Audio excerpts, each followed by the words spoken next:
Hello everyone. Sri Jawaharlal Dada Education Societies, Yavatmal Public School welcomes you to the digital world. Welcome to YouTube channel YPS Back to Class. Please like and share our videos and subscribe the channel. Hello everyone, I am Mrs. Ruxana Bombewala and I welcome you all on the official YouTube channel of Yavatmal Public School YPS Back to Class. Today we will learn all about direct and indirect part 1. As this is quite a big topic, we will learn it in parts. It is a very important part of English grammar which is helpful in writing skill as well as writing the literature answers. First of all, let us understand the term direct and indirect speech. Direct and indirect speech is also called as reporting, narration. Reporting of the words of a speaker in one's own words is called narration. There are two ways of reporting what people say, that is direct and indirect speech. What is direct speech? The actual words of the speaker using quotation marks are called as direct speech. For example, Rama said, "I am very busy now." When we convey the speaker's words in our own words, it becomes indirect speech. For example, again the same sentence we will pick up. Rama said that he was very busy then. Before we proceed forward, let us see some of the rules for changing direct into indirect. This topic is entirely based on the rules. You need to follow the rules very strictly, very carefully. If you follow them, then you won't make any mistake. First and foremost, we will see the rules of change of pronoun. The pronouns of the first person, that is I, me, my, we, us, change into the person and gender of the subject of the reporting verb. Similarly, the pronouns of the second person, that is you, your, change into the person and gender of the object of the reporting verb.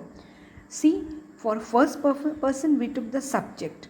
For second person we are taking the object. Third rule of pronoun, the pronouns of the third person, he, him, his, she, her, they, them, their, it, its, do not change. Very simple technique. In order to remember this rule, you have to remember son, that is S-O-N. See, very simple. First person, take S, that is subject of the reporting clause. Second person, take O, object of the reporting clause. And third person, take N, no change. Second major rule is the change in time and place, which are as follows. Now changes to then, this to that, these to those, here with there, ago, before, thus, so, today, that day, tonight, that night, tomorrow, next day or following day, yesterday, day before, last night, previous night or night before, last, previous, next week, following week, hence, thence, come, go. Now let's see rules for tenses. If the reporting verb is in the present or future tense, the tense of the verb in the direct speech remains unchanged.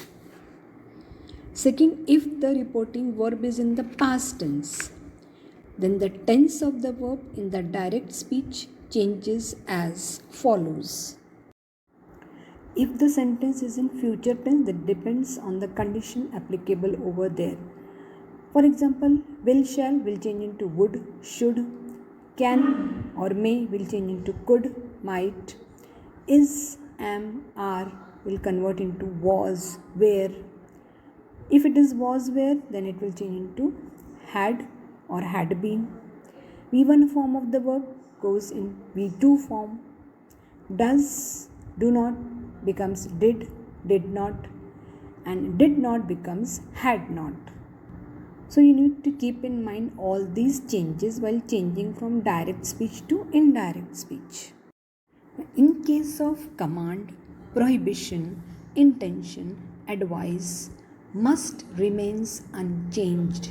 But again, when must indicates necessity or compulsion, it is changed to had to or would have to for future necessity. Again, there are some exceptions over here.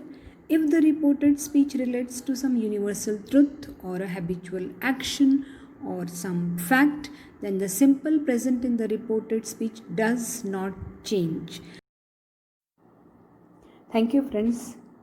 Please like, subscribe, and share the video.